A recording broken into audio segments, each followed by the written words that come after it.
ए बाबा कौन करुच? क्या कर रहे हो अंश?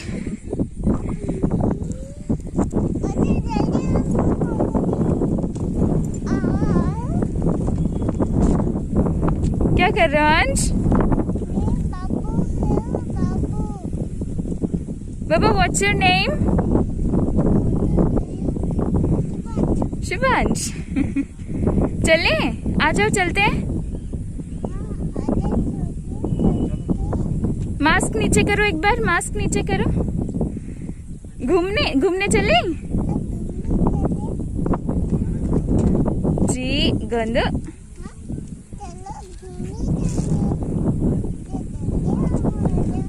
अजा जल्दी आओ अजा। गाड़ी स्टार्ट करो। चलो enough, mask up, mask up.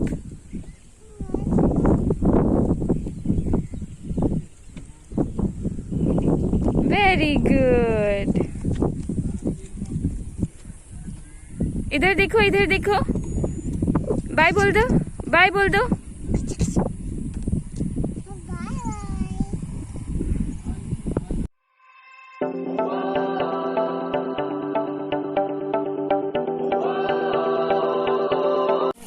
Hi everyone, welcome back to my channel. I hope आप लोग सब ठीक हैं।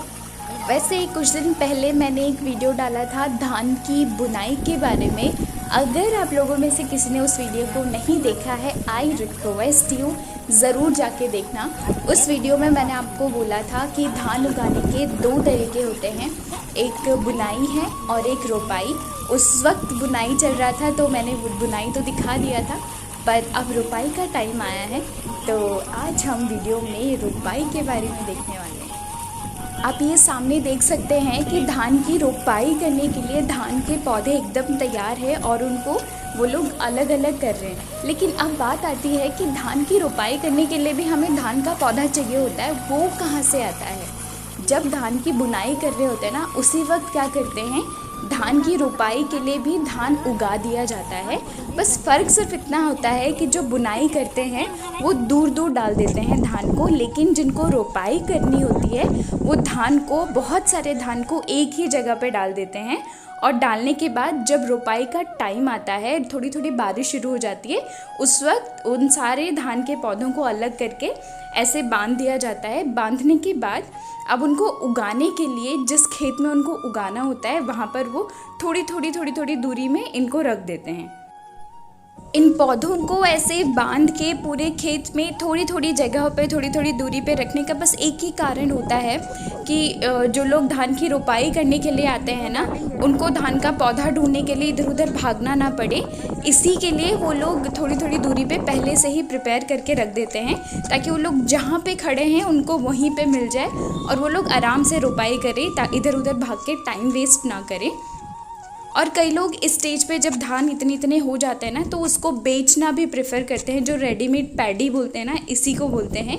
कई लोग इस स्टेज पे बेच देते हैं, कई लोग इस स्टेज पे ख़रीद के ला के अपने खेतों पे लगाते हैं, और कई लोग तो ऐसे ही खुद ही उगा के फिर उसको अपने खेतों पे लगा लेते हैं। ये जो बैकग्राउंड में आपको आवाज़ आ रही है ना, वो हवा की आवाज़ है। और जब मैं फ़िल्म कर रही थी इस वीडियो को तो उस वक्त हवा चल रही थी बहुत तेज़, तो उसी की आवाज़ आ रही होगी आपको।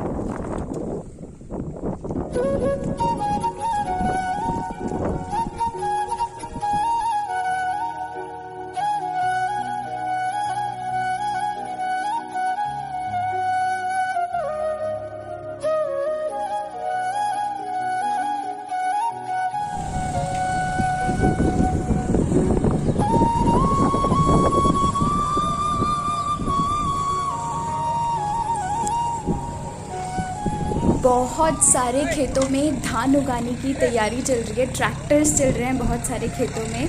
और ये जो घाटी है ना, 2 खेतों के बीच में आने जाने का रास्ता, इसको हम ओडिया में हुड़ा बोलते हैं। मैं एक्चुअली देख रही थी चलते चलते कहीं गिर विर ना जाऊँ। फिसली तो मैं बहुत बार, लेकिन किस्मत अच्छी थी, एक बार भी गिरी नहीं मैं। वो सामने आप देख सकते हैं ट्रैक्टर चल रहा है, उस खेत को प्रिपेयर किया जा रहा है धान उगाने के लिए। और यहाँ पर भी देखिए धान के जो पौधे हैं वो रेडी हैं, तैयार हैं। अब इन्हीं को पूरे खेत में लगाएंगे। अभी जैसे थोड़ी देर पहले हमने देखा था, इनको पूरे खेत में इधर उधर थोड़ी थोड़ी जगहों पे रखेंगे, फिर उन्हीं से रोपाई होगी धान की। और ये देखिए फाइनली यहाँ पे रोपाई भी हो रही है। ये लोग पता है इतनी ही तेज़ी से लगाते हैं, जितनी तेज़ी से आपको यहाँ पे दिख रहा है ना, वो लोग उतनी ही तेज़ी से लगाते हैं। कई लोग बोलते हैं जब इन लोगों का रोपाई वगैरह सब खत्म होता है ना, इन लोग इतना झुक के काम करना पड़ता है, इतने बड़े खेत में ऐसे झुक के पूरी रोपाई करते हैं ना, तो कई लोग बोलते हैं कि उनके कमर दर्द हो रही है, बहुत सारे प्रॉब्लम, हेल्थ इश्यूज़ भी आते हैं इन लोगों को। वैसे शहरों में लोग बस घर का झाड़ू और पोछा कर ले, उतने में ही उनकी कंप्लेन होती कि यार हमारी तो कमर दुख गई। लेकिन इनको देखिए सुबह 7:30 या 8 बजे से आते हैं और अभी 5:30 बज रहे थे, 6:30 बजे तक और ये ऐसे काम करने वाले हैं। तो इतनी देर तक इतने बड़े खेत में झुक झुक के काम कर रहे हैं, तो इनके कमर का क्या हाल होता होगा हम तो सोच भी नहीं सकते हैं। बाबांश हाय बोल दो।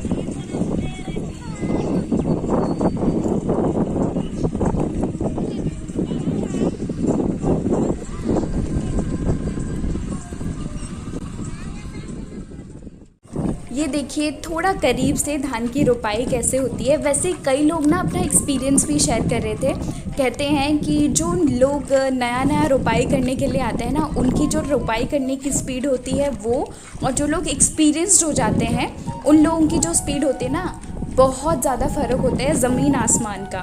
मतलब जब कोई एक्सपीरियंस्ड इंसान अपना 15-20 पौधे लगा चुका होता है, तब तक कि जो नया होता है, कभी अपनी कमर संभाल रहे होते हैं, कभी अपने कपड़े समेट रहे होते हैं, उस चक्कर में उनके सिर्फ 3 या 4 ही पौधे लगे हुए होते हैं। और जब ऐसे होता है तो उसको फिर डांट पड़ती है कि नहीं तुम तो बहुत धीरे काम कर रही हो, क्योंकि इनका एक पर्टिकुलर फ्लो होता है ना, उसमें लाइन से लगाते हुए आते हैं। और अगर कोई भी इंसान पीछे छूट जाता है ना, तो वो पूरा जो धान का जो पौधा लगाने का लाइन होता है ना, वो पूरा ख़राब हो जाता है। तो उस चक्कर में उनको डांट भी पड़ती है।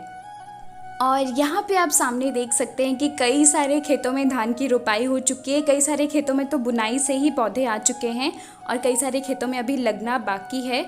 मैक्सिमम खेतों में ना अभी ट्रैक्टर चल रहे थे, मतलब जो धान लगाना है उसकी तैयारी कर रहे थे ना खेतों की, तो मैक्सिमम खेतों में बस अभी ट्रैक्टर चल रहे थे। और ये देखिए ट्रैक्टर का निशान है। अभी एक ट्रैक्टर सामने भी चल रहा है, वो दिख नहीं रहा है शायद, लेकिन सामने है एक छोटू सा।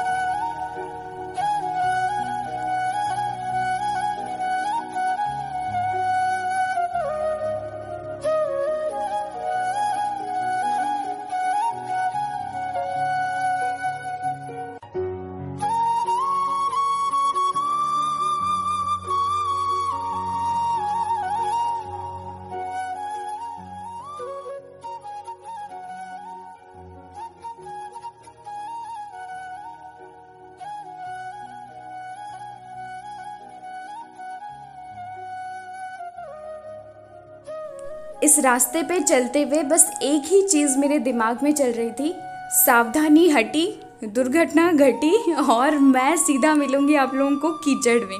पापा तो एकदम जल्दी जल्दी जल्दी जल्दी चले जा रहे थे, और मैं एक एक कदम इतना सोच समझ के आगे बढ़ा रही थी ताकि कोई धोखा ना हो जाए मेरे साथ। बाबांश ये क्या है? क्या है ये? क्या है बता दो।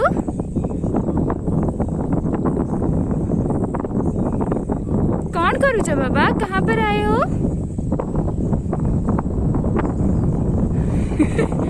कुछ बोलो,